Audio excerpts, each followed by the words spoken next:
So as like a business owner or a technician, when you get put in these positions to do that, you have that responsibility. Cross your T's, dot your I's, and then what I like to call it is a triple check. Stay positive, no matter how hot it is, no matter how hard and overworked and tired you are. Um, don't take it home. That's another one, big one. It's Oh like yeah. leave it in your van.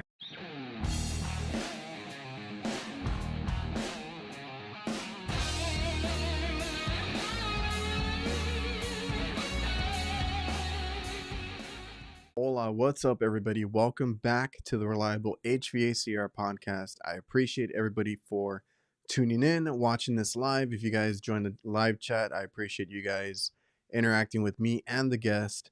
If you guys are on YouTube, make sure you like, comment, and subscribe to the new channel and help it out. Help the podcast out by wherever you listen to on Spotify, Apple Podcast, making sure you leave a 5-star review, hopefully, and get the podcast out to more people. And I want to give a quick shout out to the sponsors that help support the podcast. If you guys are interested in the software that we use to help my business, you can go check out Jobber.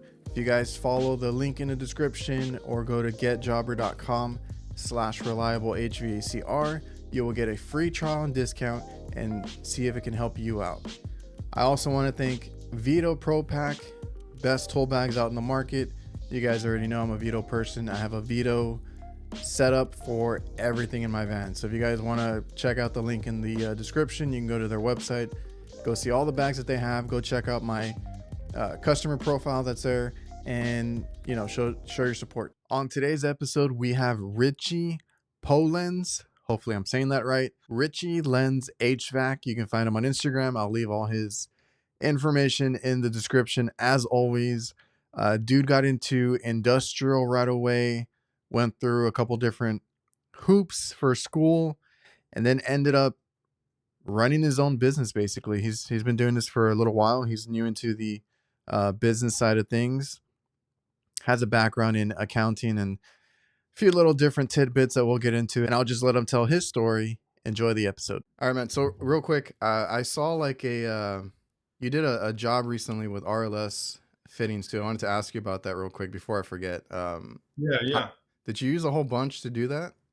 Yeah, I did. I think through the whole project, like 36 fittings, I think we used, Oh, a no way. few dozen, yeah, a few dozen fittings. What it was a Daikin VRV 12-ton condensing unit. The compressor burned out, and the unit they replaced compressors on it like twice in a year.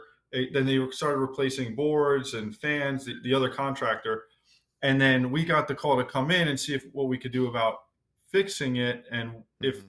what he really wanted was a quote to replace the condensing unit, because he said the building management was sick of the repairs. They're tired of it. They just want to get out of it now. They're ready to replace the unit. And I'm like, all right, no problem. I'll give you a quote for it. It's a burnout, so we got to get down into the office space and blow out all the pipes and all the units. It's going to be a pretty big, intrusive project in the office space. And he's like, yeah, I understand. Quote it as you need to. I said, okay. So we ended up getting the project. When I went to go recover the unit to start this project, it was empty. It was 4 pounds of refrigerant out of, I think, like a 75 or 80 pound charge.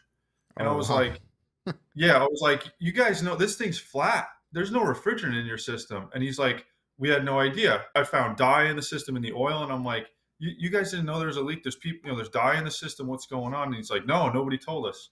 Hmm. So, what I think is those compressors are failing because there's no refrigerant, and Yeah. nobody nobody knew that. Nobody decided to stop and like, hey, let's recover this thing and see what's happening. Um, so anyway, long story short, again, yeah, again, I No, it's get off fine. topic. And I've had that. I was gonna say I hate going. The most interesting ones are when you go behind somebody else, right? Because you never know if they diagnosed it right. You never know what they did to it, and then you're Right. basically starting over. Because I just had that conversation with somebody yesterday, and it's like, you go there, and they told you what they wanted, right? I mean, that's essentially what it was. They're like, come in and do this. And then Right, you're like, right, and then you're like, no, but something else is going on. Let's try and figure that out first, right? I've had right. this same It exact thing turned into a whole happen. new project. Yeah, turned into a whole new project. And look, I put in the job, all the refrigerant because I knew it was a burnout. We had to put in new Yeah. refrigerant. I knew we were going to spend the labor running around, blowing out lines, so that's okay.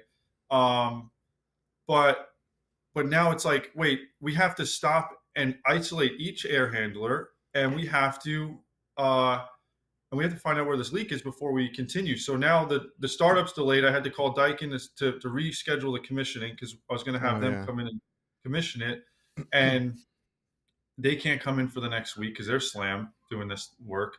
And so I'm like, screw it. We'll just take our time. We're just going to go slow. We're You going to have go. to. Yeah, you have Yeah, to. I was like, we pressurize each air handler individually for 24 hours, and then we pressurize the line set from the air handlers to the condenser for another 24 hours. And I have the whole system now under a nitro for the weekend. We'll Okay. go back on Monday and see how it ended up. But there was no isolation valves on these air handlers. Nobody put in valves to begin with, so I Mm, had to.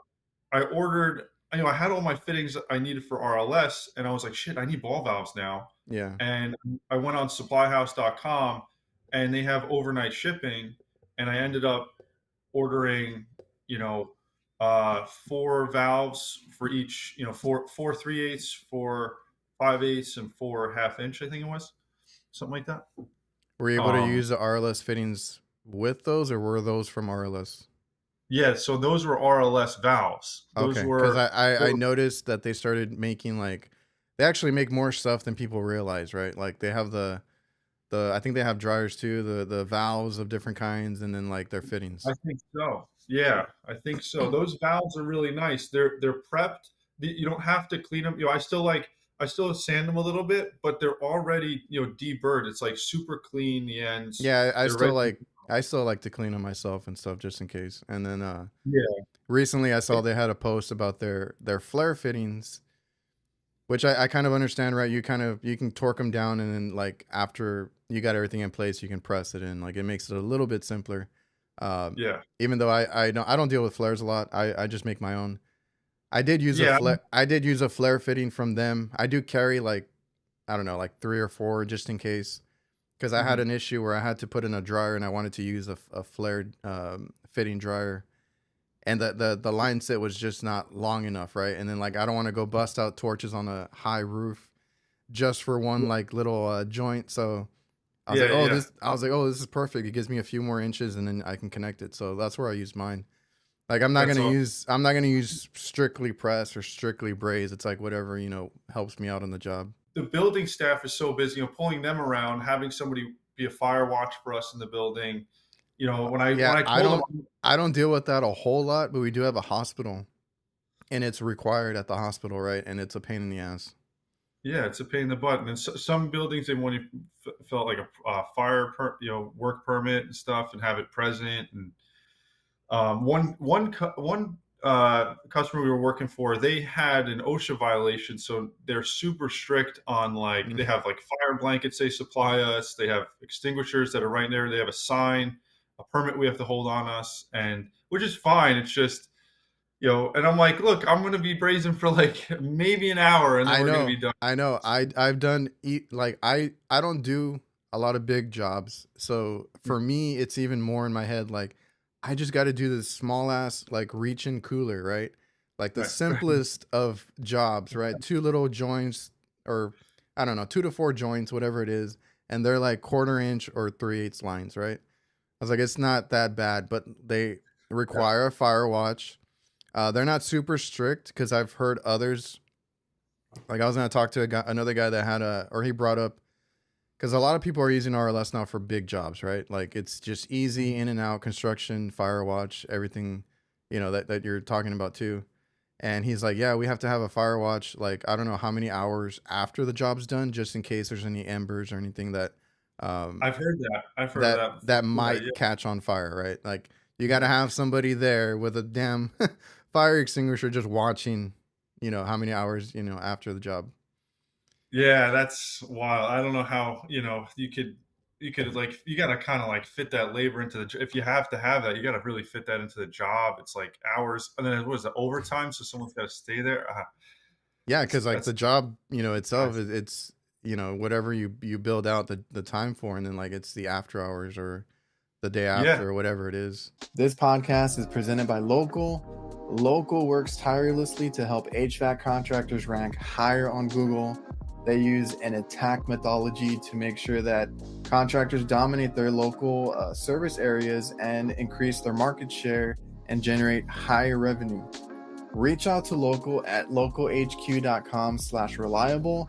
Mention me or the Reliable HVACR podcast, and you'll get 2 months of SEO for free. SPECTROLINE leak detection, the highest quality and brightest fluorescent leak detection products on the market. Get the job done right with their 2-in-1 premium UV dye and powerful AC sealant Glow Seal. I've actually used it. You can extend the lifespan of your equipment, find and seal the smallest and the hardest to find leaks. It works 24/7. Once it's in, it's always on. This product works when you're not there. The only focused leak detection company with success in many industries, because believe it or not, it's in most vehicles out on the road right now. So if you guys want to find out more, go to spectroline.com and let me know what your favorite leak detection method is. I was always private. Up here in New York, it's a lot of unions in the city. We were like one of few shops that were non-union, Mm. and all we did was service work in the city, retrofits, control work, replacements, maintenance contracts, and things like that. That most union places they don't touch. They don't want to do Yeah. service. They're doing construction and stuff. Go ahead. So you're up in New York then. How is it up there? Like, are you guys, or what kind of stuff do you see often, and what kind of work do you guys do? Because Yeah. you being up there, I think you see a little bit. Like I'm in Texas, so I'm like a ways away, dude. Like I don't see. I always tell people I don't even see a lot of like no heat calls. Like it's hot here all year round, right? It's AC Yeah, all yeah. year. You guys have Uh, like a 10-month cooling season. Yeah, yeah, basically, like, honestly, sometimes it's even, like, a month of winter that we get at the most, That's and our wild. Yeah, and our totally. winter is, like, 60 degrees to maybe 40 at the most. Like, that's cold to us. But, up there in New York, do you guys work on, like, boilers and other kind of, equipment? Yep. Yeah, we got a lot of boilers. I started getting into servicing boilers. I had uh, I had done a 2.5 million BTU Columbia burner, gas burner. We did a swap out for this customer, and I'm like, holy shit, what am we Yeah. like? What are we doing? This is crazy.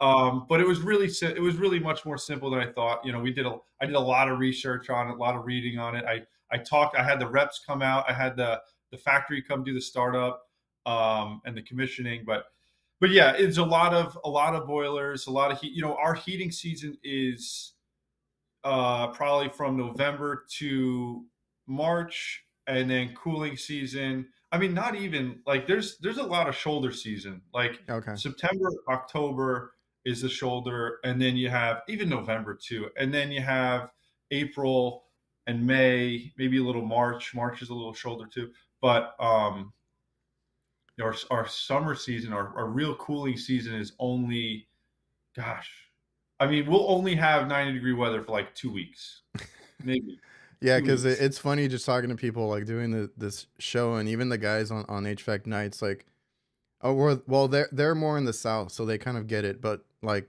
Curtis was like, "How are you getting 100-degree weather in March?" I'm like, "I don't know. It's wild. March, April, it's 100 degrees already." Gosh, it would be it would be great to be a contractor where the cooling season is 10 months I old. tell I people, love like, if you, because some people are like, "Oh, I'm thinking about going to Texas and working there," and I'm like, "Dude, there's so much work here just for the cooling season, right? It's all year it. Yeah. round." Our slow season technically is like November, December, maybe January. And Okay. in that instance, we do maintenance, or I do recommend people that get into like my line of work, which is refrigeration, like for restaurants and stuff. learn the hot side because that will keep you busy like all year round if that's if that's the kind of company you want to be. But Mhm. I keep myself busy doing a lot of maintenance. Refrigeration work is always that doesn't depend on the weather. It's like coolers or freezers, stuff like that. So I stay busy. But Yeah. yeah, our shoulder season, all that is like it's a very short period, I guess. Nice. That's nice. Don't worry too much. When we get our shoulder season, like even now we're about to hit August. Like I don't know if we have another week of 90-degree weather coming up. I think that was it. We had like 2 weeks in July, and that was it. Now it's going to be 85 for the next 2 weeks now, and usually August would be like, all right, take vacation in August. Oh yeah. All the air conditioners are fixed, everything's replaced, any emergencies are taken care of. It's like you get this like quiet moment, and it's like, oh, go away for the weekend. That was me. That was me last week. I took a little mini vacation, but I try to do it. I still try to Nice. do them over the weekend because our week can get very hectic, right? But Yeah, I kind of caught up, right? All the stuff I quoted out, I crammed it and got it all done. I'm like, okay, now is my time to get away with the family and try and get a little time away and stuff. yeah, And usually that's us too. Is like August is usually the best time to do that. But like I don't know, the kids really wanted to go to the beach and stuff, and we took them out. And that's awesome. And and it's awesome to get that time, oh yeah, because I don't know. Up until like when I started my business, my summers were just completely blown out. I was just, I mean, even this is the. I told my wife, I said, this is the first July I've had time. Like I think we went to the beach twice this July. I'm it's like, "Ugh, yeah. this We is wild." we took a road trip early, and I want to say it was in June, just because I also caught up that week. Now, I mean, we were still busy. I felt kind of bad leaving, but like I had planned this like little road trip that we took, and it was You great. got to, yeah, you I got to. felt great getting a couple of vacations in already, right? And Awesome. I can do that because I work for myself. Obviously, you do too. And that's what I tell people is like, there's other people that have asked me like, what it's like, starting a business and stuff like that. And I'm Mhm. like, it's a lot of late nights. It's a lot of like you're still in your first years of hustling and doing all that stuff too. Right. But eventually you get that time. It's weird. Like you're pressed for time. You have late nights. You stay up. You do invoicing. You do quoting. You do Oh, trying to get business. All yep, that stuff. yep, But yep, you also have you're your own boss. You have the authority to give yourself time off, right? Like yeah, it's like yeah. both. It's like a lot of time, but then you get time off. Yep, yep. Like recently, what I've been doing is like I have a full time tech working for us, and a full time junior mechanic, and they'll work together. And I'll send them out on calls, and I'll go to take like I'll send them to one side of Long Island, and I'll take the other side of Long Island. And then by the time we're done, we're heading back to the shop. We're all done. But that gives me like a moment to say, okay, I have to go back to the shop and do some office work. I got to do some estimating. You take this call. You take I'm that. Like as soon as you're done with this one, you take that call. And it's like I get back and I'm like, oh, thank gosh, I could catch up on this because I really had to send this estimate out. They want to get this done now. Like if I waited till tomorrow, yeah. what if they sold the equipment already and they didn't do the approval fast? I don't know. It's just Oh man, no, we've lost. You lose the bids that you don't bid on. I mean, it's just as simple as that. Because yep. we've had recently, like, because my dad does more of the bids than I do. I still quote out the stuff that I find, but he does all the bigger bids and stuff. And Hmm. there was a couple of times where there's miscommunication between us, and I'm like, yeah, I recommended a new unit or whatever it was, and then he's like, oh well, he's like, you know what, we probably didn't get it because I didn't bid it in time or whatever it was, and Oh, yeah. stuff like that happens. Like I'm horrible at it. I end up doing mine late at night because I don't even want to look at my phone. I think I have like 40 invoices to send out right now, and I'm like, Yeah. damn it, I just got it down, and then like it's because our hot side is really busy right now too. So like Okay. I was like, I got them all down, right? I got them all sent out, everything, and then like I check it a few days later, and there's like 40 more there. I'm like, shit, okay, Yep. Yep. because Yeah. And we deal with like paperwork. restaurants, light commercial. A lot of them have their own system, which throws me off a little bit because they got to. There's one in particular that we finish the job, we invoice it, whatever. They use a website to dispatch, right, and all that. So then I got to get Is on this the a national account? Is this like yeah. okay? I've dealt with a lot of national accounts, and I understand what you're saying. It's tough, They and then it's because it they switched to a new one, which I think is a little different because before it was like it was called Corrigo. Now it's a Verify or something. So it's like it's how they dispatch, right? They you get an email, there's a call, whatever it is. You have to get there, sign in through the website, sign out through the website, invoice, send your invoice through that website. But after that, like before you can bill, after that they gotta approve it at the job location. Then it has to get approved through their whoever's like higher headquarters, oh, whatever it is, and yeah. then I can go and bill it. So I gotta wait in between, and then I forget. I'm very forgetful. That's okay. That's a process that I would forget too. That's all right. I would be Yeah, like, oh, dang, I would probably end up spending like a couple hours with whoever I have to talk to and be like, hey, I have X, Y, and Z. I'm sending it to you right now. Get the approval for yeah, me. because like the other one that we have is another national account, but they just require us to email their billing department, right? So like when Hmm. the job's done, it's just emailed out. It's simple. This one, Yeah. the job's done, but like I won't be able to bill it for like a few days because I got to wait for them all that approval. Now, I forgot how it looks, but like if I go to the website, it's like first level approval, second level approval. Like there's a couple of levels I have to wait on their end, and then I can bill it. isn't it so funny how big it is? Like that management system that they have, like these property managers that hire, that are representing these like Fortune 500 companies, these property management companies. It's like so much going on. It's so Um, much, and then they get upset. They're like, "Why hasn't this been done or that been done?" I'm like, "Well, I'm waiting for the damn request, or I'm waiting for an approval." Like all that stuff gets lost on their end too.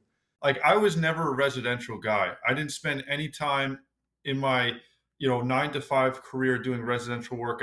I would do like side work like for neighbors or family members or family friends and stuff like that. And like they would tell this neighbor would tell their coworker, and it just like kind of grew doing the residential stuff. But I never was residential. And coming out here and starting my business on Long Island, I stopped working in the city. I said, I'm not going in the city anymore. I'm going to find the commercial work out here, do it all out here, and build a nice, a nice commercial industrial business out here. And what I found was like these big companies don't want to speak to like some guy that just started, some young guy who just started his business. Like it's really difficult to convince them to like Yeah, switch over, or like, hey, you have some, I saw these. I would drive by a building and I'd see like this big old air cooled chiller, like this big old like old Yorker train, and I'm like, that thing's definitely got leaks. Like I'm gonna go knock on the front door right now and see yeah, if they need help with it.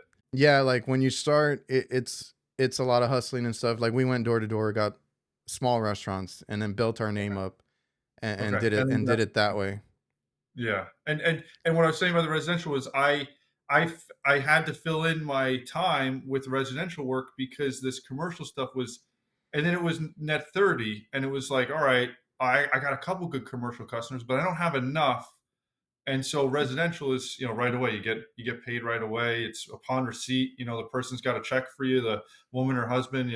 Here's the check. Thanks for starting my AC up. We're so thankful you took care of us. Yeah, Take the money and have a good day. And it's like great, but with that I had to go get, I had to get licensed in the residential side, because the city is another, it's a madhouse over there. I think there's a contractor's license you need, but like I don't think, there's not much that you need to be a HVAC contractor in New York City. I mean, you could really just yeah. drive a van I've doing heard. work. Yeah. Um, so, and even out here, I'm like, look, I'm starting a commercial company. I'm looking for a license. And some guy told me, he's like, look, you're doing commercial industrial work. There's been commercial industrial guys that run their mechanical business for 15, 20 years before they come looking for a license, because they really only need their license to pull a permit. And I'm like, Mm, I'm like, yeah, all right, so like this is starting to get really gray. Like, I really just need to, like, I'm not going to run a business without a license. I really don't care what you guys are telling me. I'm going to apply anyway because I would like to do residential work. And I'm not getting caught in a gray area. I'm running a business. I have guys working. This is my, Honestly, I probably didn't need to get mine either, but I got mine right after I got out, and yeah, I had somebody that I could ride with, to get the experience and all that, and immediately I got it, and nice. I got my EPA, I got my license, I got everything I needed, and I Yeah, know there's guys around here that run around without a license, and yeah. if it's unfortunate, but if you know the right people, you make friends at the supply house, they will sell you whatever they want, But and I have them hanging all here. These are all the license I ended up getting. There's three of them. The other ones are just certificates, but the three, it's a restricted plumber, restricted electrical, and home improvement license. And then there's a couple ductwork licenses that go through oh, okay. the townships. Yeah, But there's no actual like HVAC contractor's license in New York. It's really pieced together through a few different ones. yeah, even around here, we had one that had the audacity to say, "Can you do the job on the weekend? Why do you have to pull a Mm, permit?" I'm like, mm. "No." It's like we do it this way. We're gonna quote it out with the permit and everything. Yeah, yeah. Oh man, yeah, I know. And sometimes you lose a job, but it's whatever. I'm not gonna get, like you said, I'm not gonna get caught. I mean, it's my business. And my dad Right. was the same way. He's like, "No, like we're doing things the right way. We're licensed, we're insured. If Yeah. they Oh, want to get somebody and get caught. Today's episode is also brought to you by NAVIEN. If you haven't seen it yet, NAVIEN has entered the HVAC space in a big way with the new NPF hydro furnace. This hydronic forced air furnace delivers industry-leading variable capacity operation from 15 to 100% in both natural and propane configurations. You can learn more at navieninc.com. And DIVERSITECH, they simplify your work. They have everything that a technician needs to get a job done. I do want to point out that they do have a Simplify Your Summer Challenge. I will leave all the information in the description. If you go over to their Instagram, this challenge is basically a chance to win an ultimate HVACR bundle with over 25 unique products from their DIVERSITECH lineup. This includes Hillmore, Swoosh, the Spin Bits. They have the Pro Thermostats. They have the Master Care cleaning solutions. They have so many products. All you have to do to enter is share your work with at least 3 products from any of their lineups in a reel or post and tag them and include the hashtag Simplify Your Summer. So go check that out, go enter, and thanks again for sponsoring the channel and doing this awesome summer giveaway from DIVERSITECH. yeah. Speaking of insurance, I mean, geez, it's been, I don't know about you guys, but insurance, they just give them a reason to jack up the insurance and they will rob you. Oh Like, yeah. just it's insane. I had bought a Nissan NV200 in December, and I crashed it in February. 2 months after, a week after I got it lettered, I rear-ended some lady who was dead stopped in a merging lane on the highway. And as I'm merging, because in the vans you got to look over your left shoulder, and I'm like trying to look through like the blind spot in the van, and I saw her take off, so I took off, and I'm Yeah, like, all right, I've had everyone's a going. couple of close ones like that. Yeah. Luckily, I was driving, not one of my guys, and Yeah. and luckily the woman was okay, thank God. But the van ended up being a total loss, and my auto insurance company dropped me for it. They said that the loss ratio was too big. We can't cover it. We're dropping you. I'm like, and I have an insurance Like, what the hell is agent. the insurance for? Yeah, I'm like, what's going on here? This is like, yeah, why would I pay for insurance if you're not even gonna like, have my back, right? You're gonna Yeah. just drop me. And they're like, well, you're too young, and your account is too young. You haven't put enough money in it to cover this total loss. And it was only like $20,000. Those NV200s are like 20 grand. They're not like a Transit. A Transit's 40, 50 grand right now. Oh yeah. And I'm like, I'm like, it's not that much. I don't understand. And so I went back to my agency. He's like, let me get another quote. He comes back with another quote. $63,000 a year for auto insurance for two vans. Oh, okay. And I was like, damn. and I was like, you kidding Yeah. me? I'm paying it less than 1,000 a month right now for all my two vans to be on the road. You think I'm going to pay $5,000 a month? This is going to put me out of business. I don't know what I to do with know. like crazy. This could potentially put me out of business. And he's or like just stop altogether and go back to one van. And he's like, well, we have another company we work with. And I get on the phone with the owner of the insurance agency because I know him well. I'm like, Matt, you gotta like, come on, bro. There's got to be something. He's like, he has a friend at State Farm that can help us out. I call up State Farm and they're like, oh, you don't need this kind of policy. The commercial auto policy you have covers special equipment vans. Do you have like a crane on the back of your van? I'm like, no, it's just cargo vans. Yeah. He's like, oh, okay, here you go. Here's a quote. And it because of my accident, it still increased. Yeah. And it was, I have the other guys on it too, so it was like an increase of like 25%. And I'm like, I'm that's much better than five thousand Then dollars a month. I am good with 25% a month more. Send it, let's get it going. But that was freaking, yeah, freaking insurance more than the cost of the vehicles. yeah. So between licensing and insurance and stuff and all the things around, just not even, and I'm not even fixing an air conditioner yet. I'm just, this is, what we do for a living is fixing air conditioners, and we have to go around all this stuff to make sure that we can Oh be yeah. a service provider. That yeah. Some people I think jump into it too quick. You got to make sure you think about all the cost that comes with it. And I Yep. even have that conversation with people who are like, because I made memes about the $2,000 capacitor, but like I'm like, it's just a Yeah. joke. Take it easy.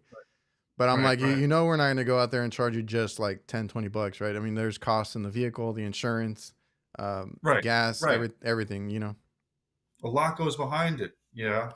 Years of experience and kind of like pushing and Yeah, because dealing. I hate when they're like, oh, it only took you so long, so many minutes, 20 minutes, whatever. I'm like, like it took me a while to get to this position because before I would have, if I'm new or whatever, like I'm taking an hour. If I'm doing this 10, 15 years, it's going to take me a lot less Yeah. time. You can't punish Yeah. me for being better at it. Right. Right. Just because we do it quick doesn't mean we didn't do it right. Just because we're efficient doesn't Yeah. mean it's done improperly. It's just we we learned what tools to buy. I mean, Oh, on Instagram, I've been you buying know. a lot of tools recently, and it's just making my job so much quicker. And I'll get into that right now, but like real quick, when you mentioned the car accident, I had I think I posted about it, but I haven't made a big deal yet. I'm waiting for an email back, but Okay. I had my van ran into when it was just parked in front of my house. Oh my gosh, I think I saw the pictures of it. Yeah, yeah, I yeah, was yeah. like, dude, are you kidding me? It was I took a Friday off and I had a Amazon delivery. Right. The only bad thing is I didn't catch him like in the act, but I was like right after I went because I saw him pull up, I saw him get down, like I visibly saw him, and I was like, whatever, I don't think anything of it, right? They're gonna leave a package, I'll go and get it in a minute, and I go out there to get it, like I don't know, 30 minutes later, and I'm like, there's a huge ass dent in the front of Oh, my van. There's pieces of his tail light on the floor. I'm like, okay, and I saw that he parked right in front of it, right? And I'm mhm. like, I know he backed up into it and then he just took off. Like, I'm like, dude, and he didn't say nothing. He just took off. So like, I mean, it's not a big deal. It's just a bumper, but now Mhm. my van looks like shit. And then some of the wrap is scratched, right? That's what, Oh, that's what oh, annoyed man. me. Cause I had to call the sheriff out here. Cause I'm out here in the country and I'm like, I mean, I don't want to cause any trouble, right? I just want it fixed. I just want it paid for. Right. Um, and I told him, I'm like, dude, I just got it wrapped. I'm really annoyed with that part of it too.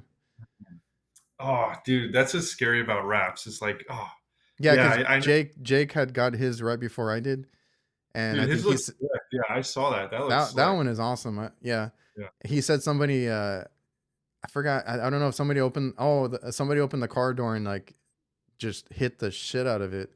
And he's like, dude, he's like, it's a little scratch, but I know it's gonna bubble up, and like it's a whole thing Yeah. when you get it wrapped. Yeah, I have a white, paint pen that like all I have on me in my van. So like when I get a scratch, I go and I put some paint right over it because I'm Yeah, like, because like right now I'm looking at my van, I'm like, oh man, the wrap looks awesome, nice, and then you see it from the front, I'm like, man, it looks like shit over here. yeah, yeah, So yeah. yeah, Those vans get beat up. They do get beat up. I mean, it sucks. And like somebody must have like came in and like hit the transit I have, and like the whole side of the transit looks great, right? I don't have any wraps. It's just lettered, but yeah, it's nice and clean. I have like I constantly wash the truck. I always put new hubcaps on, so like okay. even the hubcaps get dirty and like a crack on them. I just have a pack in my garage. I just put new hubcaps on because I'm like I just want them to be fresh and new. Because when you see a truck with new hubcaps and new, it looks clean. Hey man, It's nice. It's yeah, looks are part of the job. I've told people, unfortunately, you got to look the part. You got to look, you know, yeah, your whether it's your uniform or the van. Like, would you like as a customer, would you want somebody in a crusty old van pulling up to your house or right. business, and you're Right. like, oh Sitting outside your, $1 million house with yeah, a beam they bought on for 5 grand, with the bumpers falling off. yeah, you got to look the part. Yeah, yeah. It feels good too. It really feels nice. Like when you show up clean, your van's clean, the insides. When you open up the van doors and like people are like walking by, I'm like, Oh yeah. "Yeah, look at my van. It's clean. I think I finally finished mine because I have been like tweaking it a little bit, and I'm like super happy with it right now. But Right. I always love seeing people's vans like when they post them and stuff. So like, because I know some people give us crap like, oh that's not a real van. Like, try doing, or you probably don't work. I'm like, no, I do. It's just I put everything back, or at the end of the day, I'll clean it, whatever it is. And Mhm. I just like a clean van too, because It takes a few I've been there things. when I started. I was a messy tech. I could not find anything in my van, and it would always frustrate me. Yeah, yeah, it's really frustrating when like if I spend like a week not cleaning and then I'm like, oh crap, like I I gotta dig through this pile and look for like my scale. It's somewhere down there. I know it's not on the shelf where it should be. It's down on the floor somewhere. Or you have this expensive equipment, and you're gonna beat the crap out of it or break it. Yeah. That goes for like micron gauges. Like I have bags. I made bags in each van of like hoses, micron gauges, core removers, nylog, all Okay. these little like things, that go in that, and they kind of like made the backpacks with the regulator, nitrogen regulators, everything in one. And the micron gauge, when it's not put back in like the slot in the back of the VETO bag, and it's laying on the floor, I'm like, that's a $300 micron gauge. Like you realize you're just throwing like a regulator on it, and I'm like, what am I Yeah. talking about? I don't know. No, It's, and it's somebody told, because I had done a video recently on I had the JB manifold, and I ended up breaking the sides of it, and they're like, why would you? Well, thankfully it was sent out to me. I was just testing it out, but nice, uh, nice. when I looked up the price, I'm like, damn, it's $700. Because I remember buying like manifolds for like 500 Yeah. few years ago. Everything's gone up so much. Even the probes have gone up from like, because I did a video on the probes, or not a full video, but I remember mentioning that they were like 450 or something like that when they first came out. The Yep. field, I think Yeah. the field piece ones. Now they're Yeah. like 600-700 bucks. Back when the Testo, you remember when the Testo probes first came out? Like they were like one of the first companies to really Yeah. like a popular probe set, and it was the two probes and the temperature probes, and you get it in the case and you open it up and like they're in the foam, Oh yeah. or the straps. And uh I think those were like going for like 280 or like $300 for the four of them. And I Dang. remember a couple guys at the company I was working with in the city, they were like, I bought them first, and then I was the first one there buying them. And they were Okay. like, no, these are sick, Richie. How much are they? I'm like, they're like $300. And they're like, oh man. But then someone saw them on Amazon and told all the guys, they all bought them on Amazon. I think they were on sale for like 250 or 40 Yeah. on sale. And they all bought them. But it was, gosh, you get both. Now, if you want two pressure probes and two temperature probes, it's $600. That's what I I'm think. saying, man. I'm like, how the hell I didn't even know they went up that much. Like I bought my stuff a while back, like where I Mhm. got it for like 4 or whatever it was. And then like I do videos every now and then, and I gotta fact check myself because I want to say a price, but then I'm like everything has changed in the past couple of years, and Yeah. even with those manifolds, I was like, damn, $700, and Yeah. I laid them in the back of the van, and I had one of those days where I just threw all There's my stuff in the back, right, and yeah. they broke, and I'm like, damn, okay, so like I figured out because I was like, my fill piece never did that, right? But my fill piece, I noticed they have metal in the little where you put the clamps, the little ears. Yeah. So Yeah. there's Yeah. have metal in it. That's why they won't break. These are just Oh, plastic. I'm like, man, they broke really easily. So I've done okay. that. I did when I first started, like I said, being a messy tech, I did throw my very first S-mans, like the old ones, Mhm. one of the first generations. My dad was real happy to get them for me. You know, I had just started and everything, and I'm like, oh, okay, you know, it's cool. I wasn't super into it at the time, and then yeah, I laid them in the back, and something fell on it. I broke the screen, Oh, wow. Oh, and no. he's like, oh, dude, he was so mad. I'm like, Yeah. I was like, I don't know what to tell you, but like that. Yeah. Now I think about that, right? I don't want anything laying on the floor. I don't want anything to Mm-mm. get broken because, like you said, $300 micron gauge, a $700 manifold. Because somebody in my comments on the JB one that I mentioned, he's like, "Why would you lay down a $700 uh, gauge like that?" And I'm like, "Well, I mean, I had a long day. I'm sorry." Yeah. Yeah. Sometimes, like, you just throw it in the back and go. You just don't think of it like anything's gonna happen. Yeah, it just But happens. now you Things got to happen. think. Now you got to think about the price to replace it.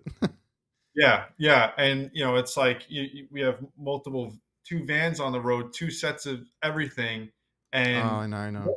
yeah, And yeah, my brother has the luxury of me always buying tools, so then he gets all my hand me downs, right? So like he has my old tubing expander, my old everything yeah, that I liked, but then I ended up mhm, I just recently got into the all the NAVAC battery stuff, right? I just got the battery powered bender that I'm excited to try out too. Like I got all that stuff just because I like making the it Na- easier. the Navac one is fantastic. I bought it like a year ago, and I don't touch any other bender anymore. It's just it's not the Navac tools are like Dude, like revolutionary. I don't know how I I could know. ever live without the Navac tools. Like I'll see Frank, the mechanic that works for us, he'll pull out his bender, and I'm like, dude, why don't you go in the truck and grab the Navac one? And he goes, oh yeah, I just.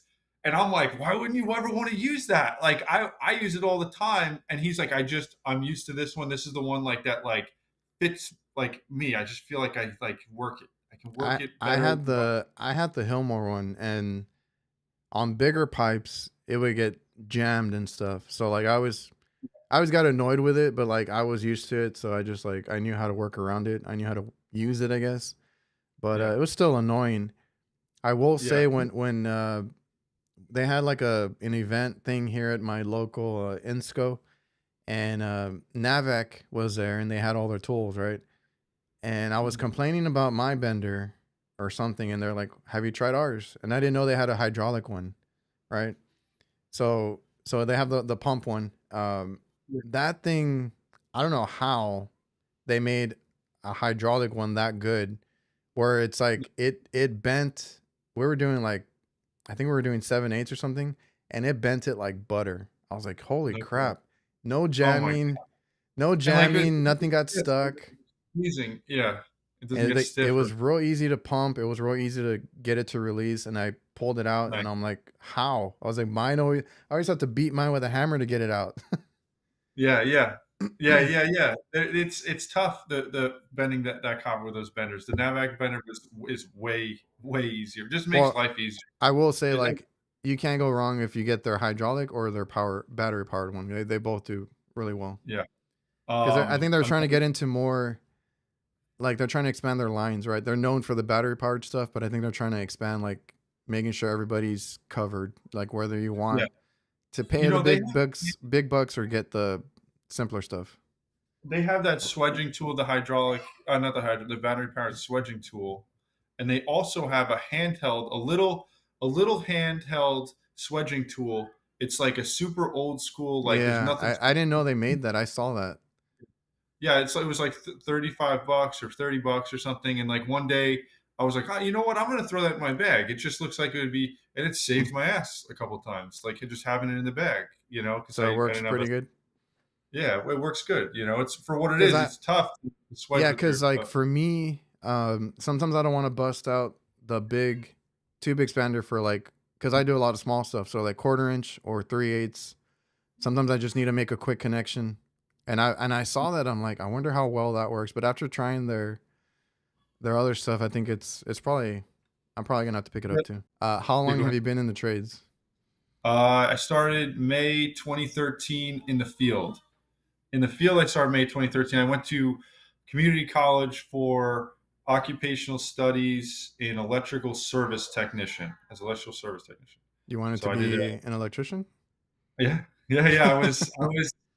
Yep, yep. I was looking to be an electrician. I had this whole 10-year plan in my mind, what I was going to do for when I was like 20 years old, and I was like, I'm just going to go to trade school and become an electrician, make 60 grand a year, and start a family, and that'll be that. I'll just be an electrician. I'm okay with that. And I ended up, uh, I ended up, and the school I went to, in the community college, they taught us a lot of control work. A lot of PLCs, ladder logic, and it was all like Alan Bradley stuff, um, and then we were building computers. So it was a lot of like technical stuff. It wasn't just residential, wiring, electrical, classes. It was much, much deeper. And uh, I ended up meeting a guy before I graduated. I met a guy who did centrifugal chiller work in the city, and he was like he was just a genius. He was redoing the control work. He would gut this centrifugal in the basement of like this 50-story building. He got Mhm. the pneumatic controls, and he'd install his own PLC panel with a touchscreen monitor with all these transducers, and him and his partner designed the controls and everything about them. And they had like a Hmm. programmer put it together, but they designed everything from scratch. And I meet him, and he's like, "Oh, controls. This is great." This is how I ended up talking to him. He's like, "Oh, I need somebody that can help us with this control stuff and write the ladder logic. If you know that, and if you could you put together, um, can you put together a schematic for us for an oil return pump on the bottom? I think on one of these I'm not sure. I ended up not learning too much about chillers, but I think Okay. it's like on one of the bottom of the barrels. There's an oil return anyway. They have this job. They need a schematic written for this oil pump, and I'm like spring break in my last semester, and I'm like, yeah, I'll take a look at it. I called him up. I was like, look, I really don't know what I'm doing. He goes, you want to come out and work? I'll come out and I'll show you the machine. I was like, sure. So like Okay. spring break, I went back, back home, and I end up going into the city and working with these guys, working on these chillers, and they're like running out IFM sensors. So I'm running out these wires. I'm hooking up these transducers, and I was like, this is the coolest thing I've ever done. This is like insane. Like this unit, I'm standing on like the evaporator barrel. I'm walking along the evaporator barrel of this chiller. I'm thinking this is like I want to do this. Like when I get out Okay. of here, I'm not going to do any controls. I'm not going to be an electrician. I want to do something like this. Like this is really really neat. So you kind of dipped into the industrial stuff right away, and Yeah, that's yeah. what you ended up liking. Yeah, and what ended up happening was through the rest of the so I went back to the rest of the semester back to college, and he's like, call me when you get out and we'll start you. I'm like, all right. And I called him. I'm like, look, I'm gonna be home, the day after Memorial Day I could start, 2013. And he's like, all right. And then I call him up the next week just to make sure we're still on for start. And he's like, look, we're a little slow. I have a sister company. Oh no, what ended up happening? No, I was like, I don't know what the heck I'm doing. I don't know. I told him, I was like, look, I'm going to start, but I don't know what the heck I'm doing. I want Hmm. to start with you, but I don't know what the heck I'm doing. And, and I don't know what I'm touching. I don't know what any of these controls are. And, and he's like, all right, well, if you want to know a little bit more before you come on board, work for our sister company that does like unitary equipment. You know, they handle this guy handled all the big chillers in the building, but he started a sister company to do all the unitary stuff in between, the hallway units and the lobby units and the tenants units and things like that. So he's like, go work for him for a little while, get to know the industry, and then come back and work for me. And I ended up working for his sister company for 8 years, and I never went back to the chiller work. I just liked what I was doing with them, and they treated me right, and Yeah. it was a nice And then collaboration. what made you want to start your business? Um, you know, it's I kind of always had it in the back of my mind that I wanted to be a business owner, kind of Did from you do accounting or something before? yeah, yeah. So I Okay, so was then that was always there, I guess. yeah.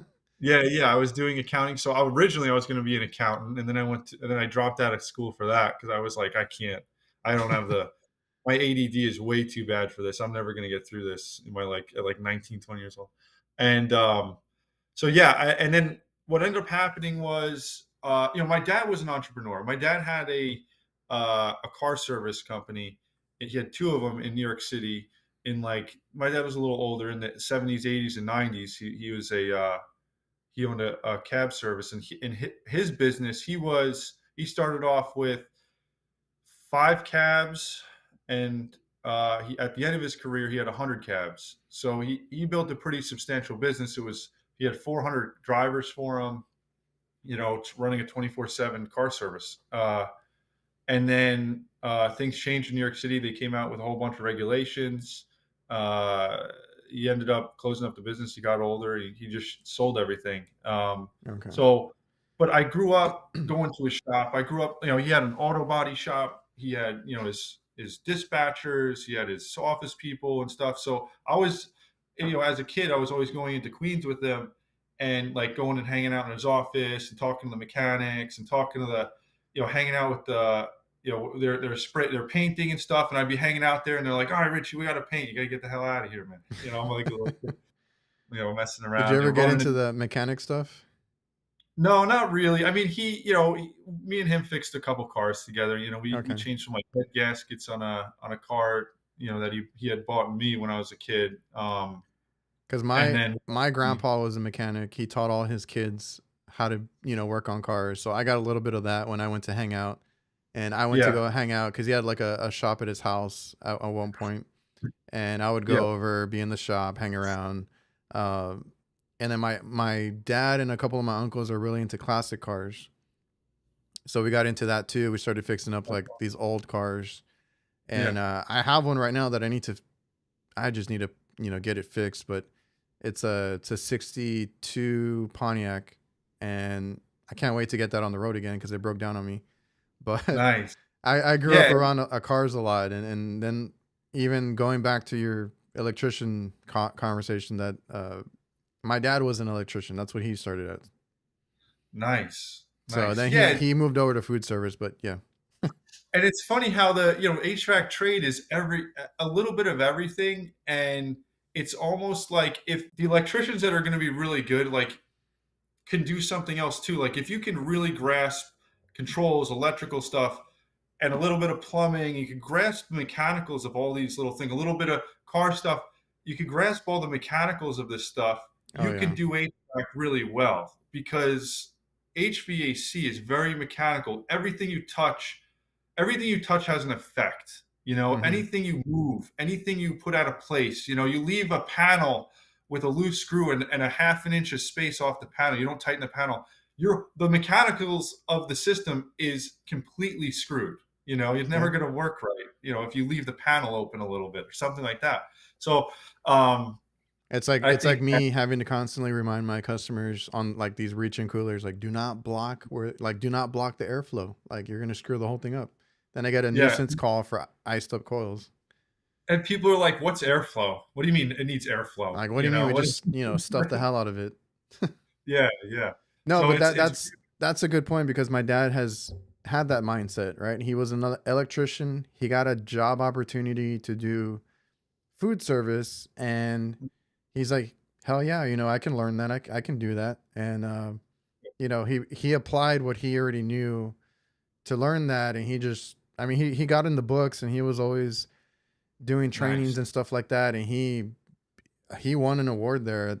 It's like Oh my, it's a company that's in Texas, right? They're all over Texas, and I don't think they're outside of Texas, but they're a big company here in Texas. And he got yeah, Service Tech of the Year. He got into nice. it, got Yeah, that, worked his way up to management. He just did not like being in the office, so then he started his own thing. So that's how that happened. that's awesome. Yeah, And that's I took that mindset from him because I'm like, because he would tell me too, like if you don't know, if you see something that you don't know, you've never seen before, you don't know how to work on it, he's like, you can figure it out. He's like, just mhm. take it slow, Right. figure it out, and you'll get it.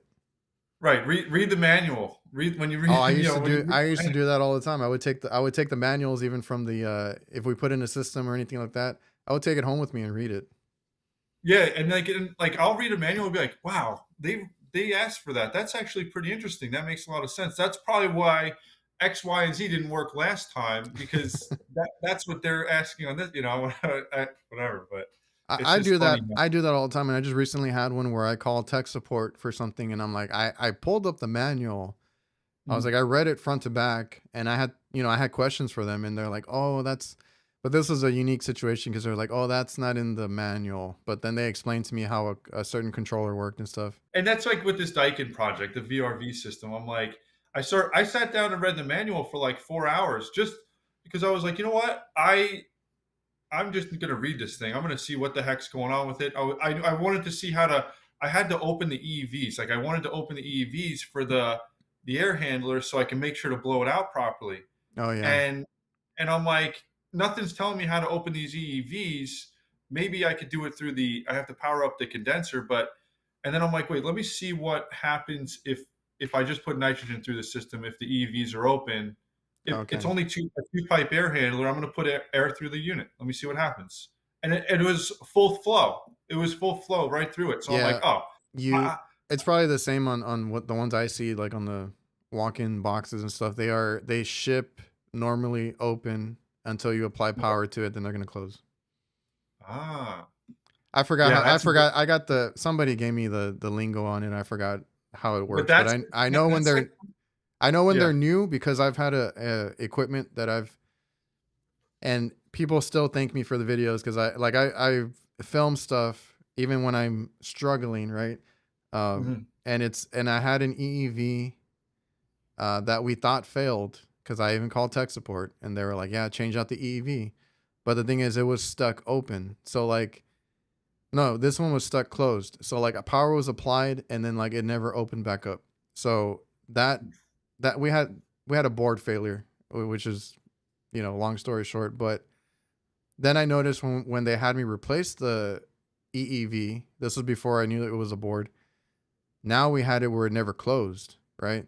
So that's kind Oof. of how I learned that they will close during like this during something that it does on startup, and then but they're shipped open. So like the old one stuck closed because it failed during like a uh during the system running. But then Mhm. when I put the new one in, that one was stuck open because like the board would just never send out signal.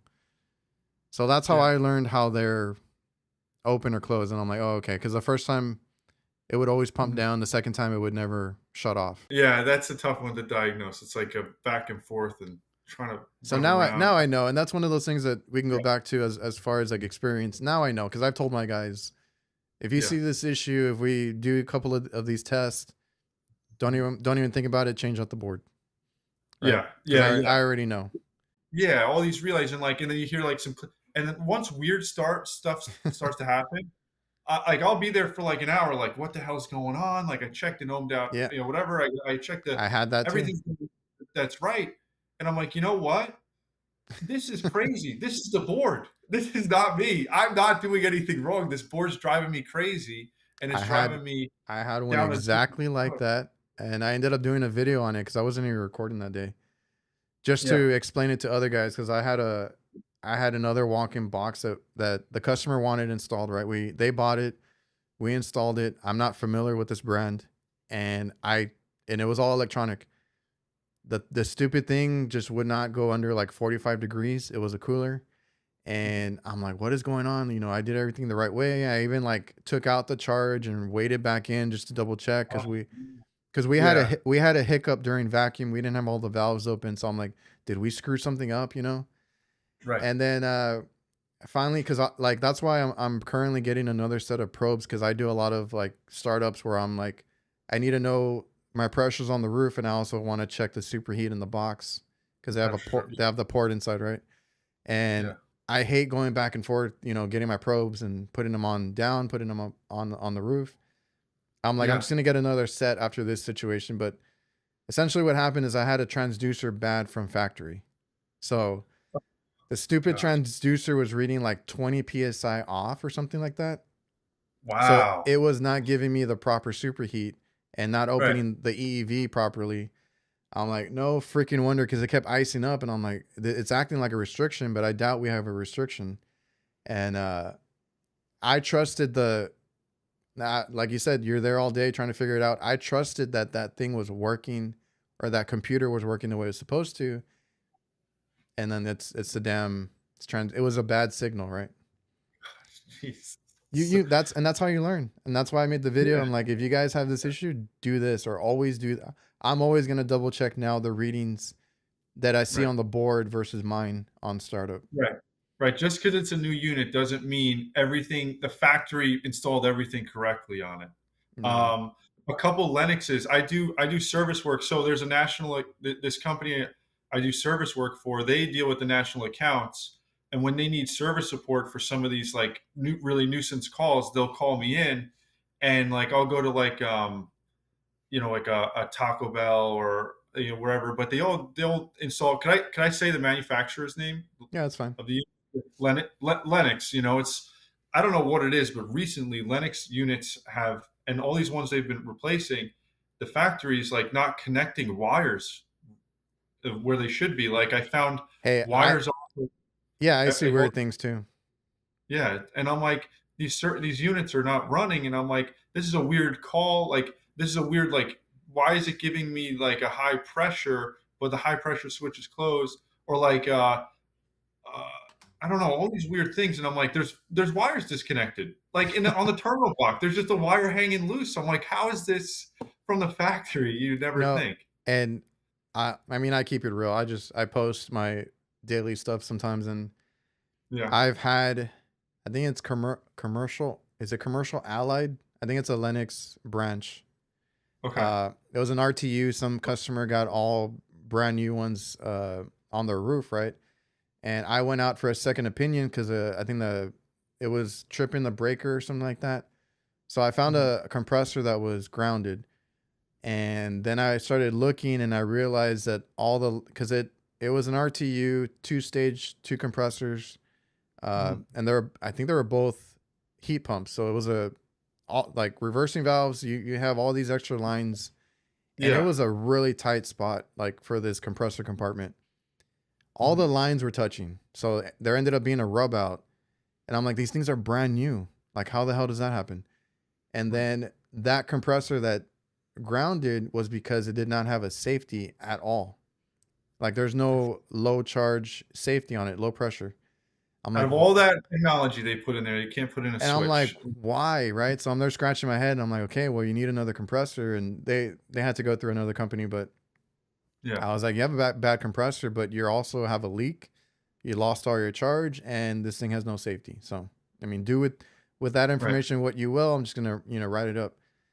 I Because of the way I am, or I'm curious, I went out to the other units and just opened up the panels, and sure enough, none of them had the same issue, but the lines were rubbing out or about to rub out. So I went and kind of bent out the copper lines as best as I could, Oh, just to give them space, right? I didn't want, I was like, I don't want you to have another bad compressor. So that's just, how I dealt with that's that. invaluable. I mean, that kind of service is invaluable, and And it's funny how And they customers like, and they still dropped us, but that's whatever. that's insane. It's just, there's no loyalty. There's no, No, they're and never I going will say that customer, it's like I said earlier, it's who you know, right? So we were there as second opinions on several locations because it's another big restaurant. And the other company wanted to change out like 2 or 3 compressors. So they were like, "Hey, this is kind of funny. Can you come and check this?" And this was another. This is not this location. It was another one because this one actually had a bad compressor. But another location, it just had like the filthiest coils I've ever seen here. I washed it out like I'm like no kidding 5 times, and it was still coming out black. Was that And the one you posted recently, like a no, couple weeks ago? no, this was like a couple years ago now, probably. Okay. So like the filthiest coil I've ever seen on that other customer that I've been posting recently. I'm trying to send them these videos too because I'm like, hey, you guys need maintenance, but Yeah. um, no, that one was Yeah. a couple. Those Yeah, are bad ones. they get really bad.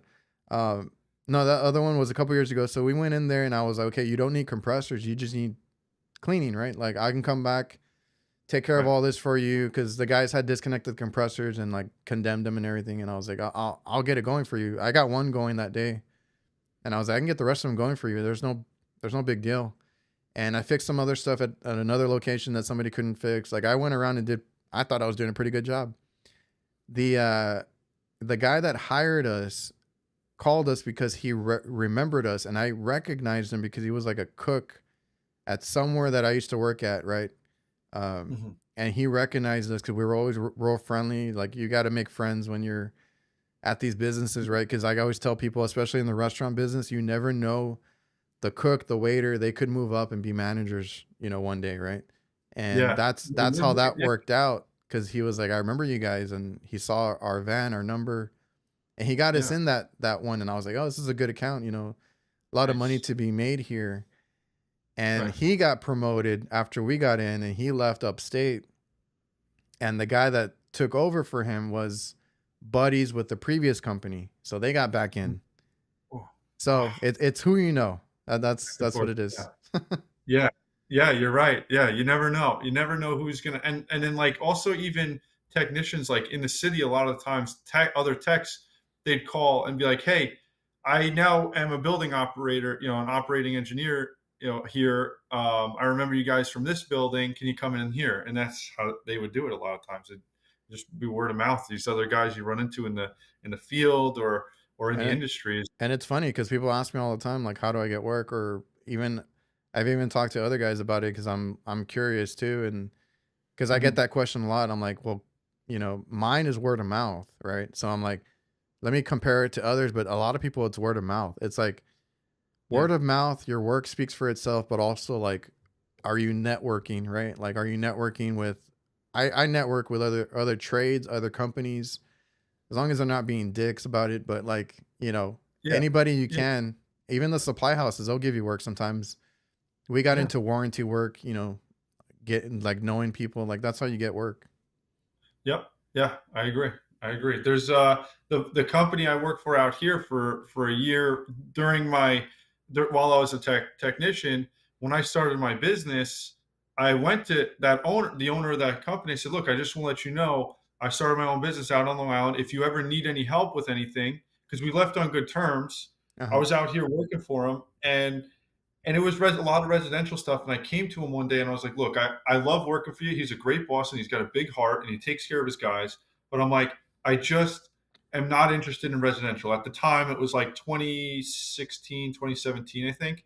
And I'm like, I'm not interested in doing residential work. Like, I feel like I'm doing a disservice and not like giving my all because I'm so not interested in doing this all day. And and I was like, I'm going to go back to the city, and I left. And he goes, "All right, if anything comes up, we'll talk again. We'll stay in touch." And when I started my business, I went to him and I was like, "Look, I got my business going. If you need help and support, like I'm here. I can Yeah. do whatever you." Great, great. We just fired a service tech, so we need some service calls. So you want to take a couple? I'm like, done. Um, You never know, dude. Cause like the other thing I've been trying to tell people is like, be proud of if you have a business, be proud of it, right? Tell right. everybody that you do what you do, HVAC or whatever it is. Cause then Yeah. you never know. They're going to be like, oh, I need this or I need that. I had a buddy Right. recently that reached out because he is like a project manager for a lot of stuff here, and I think even up north. And Mhm. he started giving us work too, and it's like, yeah, I mean, I do this, I do that. Like I advertise it as much as I can. I just went All on a rant on my Instagram the other day with these two calls with companies and guys not knowing how to fix it and people being stuck on who to call. They're like, this company says I have to replace my unit. What am I going to do? We heard from our brother-in-law that like you're really great, and he wanted us to have you come by. Can you come by? But we don't want to pay you to come. Like, can you just see? And I'm like, look, I'll come. I'll come by and I'll take a look at it. If it's a replacement unit, I'll quote you, and we'll just do an estimate. I'll come out for an estimate. That's fine. But okay, if it's something I can fix, if I if I diagnose it that it truly does need to be replaced, I'll give you an estimate to replace it. But if I diagnose it and find that I can fix it, I'll fix it for you. But you have to pay me for the service fee and the parts, and it'll become a billable call. And they're like, all right, that's fair enough. I'm like, great. So, and that's like the trend. I do that often, like where I just help people. Like I first like people come to me and I'm like, let me just see what I can do to help yeah. you. If it ends up being a charge, billable call, it's a billable call. If it's an estimate, it's an estimate. I'm not going to like, you know, bang anybody. I'm not looking to bang people over the head, but as like a new owner and a new business, it's a lot of like just spreading my bread amongst the water. That phrase, I love that phrase. But spreading my bread amongst the water, and like I kind of just put myself out there, and like if I don't make money on the call, if I don't not making money today, I'm not too worried about it. I saw 5 or 6 different people that'll probably need new machines within the next year, so they're That interested in getting that's their that's that's the hard part is those kinds of calls, right? Because like we used to, it's hard to offer free estimates now too, because of the cost of everything. But yeah, yeah, it um, is. No. I won't lose. Sometimes like I don't care. Like I'll do kind of what you did or what you talked about. Like if I go out there and like I can't do anything for them because I had that not too long ago with a mom and pop restaurant here, and I just felt bad. I couldn't fix the unit. It needed a new coil. I tried calling around. I could not find the coil. So like he was already worried about that price, about replacing the Right. coil. And then like for me not to be able to find it, I talked to Root directly. They're having issues getting parts Okay. out. Yeah, Yeah. so at that point, it's already a hot kitchen. I told him, or my thing was like, you're better off getting a new unit. But like, he was so worried about the price of the coil that I just felt bad. I'm like, okay, look, this is what you need. Like, I'm not even gonna charge a trip out here. Right. Like, it is what it is, right? If you want to call me for it, let me know. We'll get you a quote and all that. But every now and then, like, I just don't even charge because it's not even worth it. It doesn't bother me too Yeah. much. Yeah, and there's also another end of it where it's like there's some customers that are like really troublesome. And If they, there's yeah, like if like I was gonna say I'm earlier, looking that out some of the bigger restaurants and chains are the worst because they will cry about certain invoices or things that need to be done. I don't feel bad charging them a trip every time. So yeah. there's differences. What I was gonna say was there's even times where like I'll show up and I'll be like, look, you know, you need X, Y, and Z. They become a very big trouble. And I'm like, you know what? Don't even worry about paying me because I know as soon as they pay me $1, they have a problem, they are going to try and bankrupt me to make sure that they get what they want out of it. So I'm like, before I take them your money, I would rather not take your money and waste an hour than take your money and waste 6 trying to come back here and help you. If Oh that yeah. makes sense. No, Like, I get the calls that are like, you were just here, and I go out there and it's like something way different. I'm like, this is not covered under yeah, our yeah, warranty or anything like that, and they will try to yeah. nickel and dime you. I love the people that are like they're totally dead quiet during when like maintenance contracts go out and like they don't respond to my texts, nothing. And then July 1st, it's 85 degrees, and they're like, "Hey, Richie, we're ready for that maintenance now. No, yeah. Ready to send the keys out." And I'm like, they're like, "When can you do? Can you come here as soon as possible to do the maintenance?" And I'm like, I'll get over there in like the next day or so, and Yeah, the unit doesn't. Yeah, I'm I've like, heard that with residential because I've asked guys and they're like, yeah, they want to get maintenance fee or whatever it is because it's cheaper than, calling you up for a service call, and Yeah. they call you knowingly that the unit's not even working. So the way I price it out is the maintenance fee is pretty much the same as a service fee. In a service call fee, we have it's up to 2 hours of diagnosing and troubleshooting any minor repairs, excluding materials. There's a loose wire. We'll Okay. reconnect it. There's little things, whatever. But so the maintenance now is so that covers for 2 hours. So I'm like, okay, I'm going to price out the maintenance to be the same, almost the same pricing as the service fee.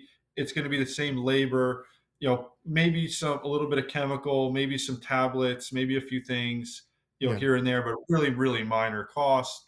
And it'll get us, set that unit up for the season and see if anything's wrong. And we'll let them know, give them recommendations. I want to help you and fix your system. I don't want to come here and just be like, hey, oh, this is a $15,000 system. We can sell them right now. I don't. Yeah, I guess it depends on where you start because I had the same exact deal, right? Like I came in under my dad, like fixing things. Like we were always like, what can we do to fix it? He always like Yeah, wanted to fix stuff. And right. that's how I kind of based, my career when I started. And that's how you get paid in commercial and industrial. It's like you have to fix the problems to get paid. These companies, they got problems. They can't run their businesses without these Yeah. units running. You got to fix it, But and then you get paid. I did have to learn how to balance it though, because I got to a certain point, it's not worth fixing if it's like, you know, complete trash, right? Oh yeah. So, Oh yeah. yeah. The So guys, then, the guy's in a tough spot because he kept trying to fix something that couldn't be fixed. You got yeah, to and know when to. that's where I was when I started, right? I've had those calls where it's like you spend too much time on it and then it just looks bad. So like now I do X, Y, and Z, and if it doesn't do what it's supposed to or it doesn't look good, replace it, right? It's So too far gone. It's too I had far to gone. I had Yeah. to learn how to balance that because I always wanted to fix everything. Now Yeah, on that's a tough lesson to learn. Well, I think yeah, that comes with like when you become a mechanic, a real mechanic, and then you get like to that level of like the decision making. You have to know how it all works, and that's like you go through your apprenticeship, junior mechanic, and then like your mastery level. Like that's mastery level where like you don't even get involved with stuff. A junior mechanic might be like, no, I can totally fix this. Like I know what I'm doing. I can fix this. Don't worry about yeah. it. They're not thinking about down the line how it affects, kind of the Yeah, and business. I got real cocky when I started too because I was like, I can fix anything, and I was this and that, and like I had real world problems come up, and I'm like, shit, okay. So you kind Yeah. of get that lesson too. But Yep. I made some terrible mistakes. So I think one of the worst ones I ever made was a 60 horsepower motor on a cooling tower we had to replace. And I was just starting to do like estimating for like my level of skills got to where like they'd send me out and be like, all right, go do this estimate real quick, go check it, see, get the information for it, go order the parts, and then give it to me and I'll put it together and give them the number. So I'll go and I'll source the parts, see if the motor's available. It's a 60 horsepower motor. I'm up on the roof. On the 60 horsepower motor, on the back of the frame size, there's an S for special, which identifies as a different shaft size. This S is this different shaft size, just by an eighth of an inch. yeah, And I ordered just a regular 60 horsepower motor without the S. I never got the S. So we on a Sunday, there's 6 guys there. There's a whole crew from the building. We go out. We get the motor all the way to the rooftop. We go to put the new the existing. It's like a Dodge coupling. Put it on the end of the shaft. It doesn't fit. Wrong size. oh, And I'm like, oh my god. And the supervisors there, all the head mechanics, all my mentors are there that taught me, and they're like, "Who ordered this fucking motor?" And I was like, "Oh," I was like, I did." And they're like, "This motor was like 7 grand," and I'm like, yeah, I know, I got pricing on it." And they're like, "What the fuck are we gonna do? We just paid, four or five guys for 12 hours of double time on a Sunday in a hospital, and we have the wrong dang, fucking motor. We have to get this motor down off this roof. We have to go get a new one." The building engineers, luckily, they were friends, and they were like, "Look, we can use the motor for something else. We'll buy it from you, still. Just send us an invoice for the motor. Go Okay. buy another motor and put it in as soon as you can. Dang. And yeah, my boss came to me. He goes, "You're lucky that that building engineer that didn't, had your back, because he could have just thrown it in our face and destroyed us." But they knew Yeah. each other for a long time, so I they was gonna understood. say, how did that go? Because man, that's I've had those That was moments too, but like the it worst. wasn't a $7,000 motor. It was like a couple hundred. But I've had that issue Yeah. too, where I learned okay how to order parts and stuff. I had another bad mistake. Another When I started my business, I started doing. I had a job. They wanted to replace a Cambridge heater. I don't know if you guys have Cambridge or if you're familiar with them down I don't there. think so. Um, a Cambridge heater. It was 550,000 BTU, just a wall hung heater in a warehouse. Okay. And I thought it was a 950. I thought I read a 9 and not a 5. So I don't know if you're familiar with Cambridge pricing, but those units are like $25,000 or like 20 grand a Oh unit. no, I've never priced one. Yeah, yeah. And so I go, I go and order a 950,000 BTU unit, and it shows up, and we confirmed everything. And I was like, I don't know, remember what I was doing. Oh my gosh, I know how I made the mistake. My son was being born, and I was Mm, like, my wife was in labor, and I was like, I gotta confirm this unit, whatever, or like not labor, but like we're like about to go into the hospital, like it's all yeah. happening, and I was like, I just gotta do this thing, and I confirmed the unit, and I confirmed the wrong unit, and like I'm the business owner, I take full responsibility of it. I screwed it all up even from the beginning from quoting. So Yeah. I quoted them on the big unit, comes in, and it's too big. I go to the owner of the business. I was like, look, I quoted you on the wrong unit. First of all, I'm going to deduct a credit. I'm going to credit you like $7,000 for giving me money for a bigger unit, right? Because you shouldn't be paying for this unit to begin with. So first, I had to give him 7 grand, Yeah. and then I had to work out. Cambridge has a no return policy, so I fought with them for like 6 months to get this unit back, and then I had to buy another one.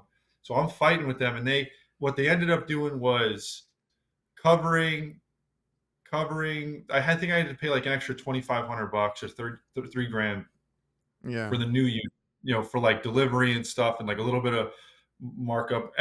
All in all, it was I had to pay another $3,000 to get the unit I needed. And then they said, okay, you have to ship it down to us. And I'm like, what do you mean I have to ship? Can you just come get it? Whatever. And it's like, the unit weighs like 500 pounds, and it's a huge box. It's, 4 by 7 by, 2.5 feet Yeah. tall. And, and I'm like, all right, let me get some freight costs. People wanted like $2,500, 3 grand to ship it back to Missouri, back to the factory. And, I'm like, honey, fuck it. I'm gonna rent a U-Haul. I'm gonna throw the thing in the fucking back. I would have done the same thing. Threw it in the back of a budget truck, and I drove it down to Missouri, and I took a flight home. I dropped the budget truck off at like something near the airport, and I just took a flight home. And all in all, Okay. I think it cost me like $12,000. That mistake cost Oh, me, okay. and yeah, that was the beginning of the business. That was at a time where my son was being born, and I'm like, oh my gosh, like what am I gonna do? Yeah.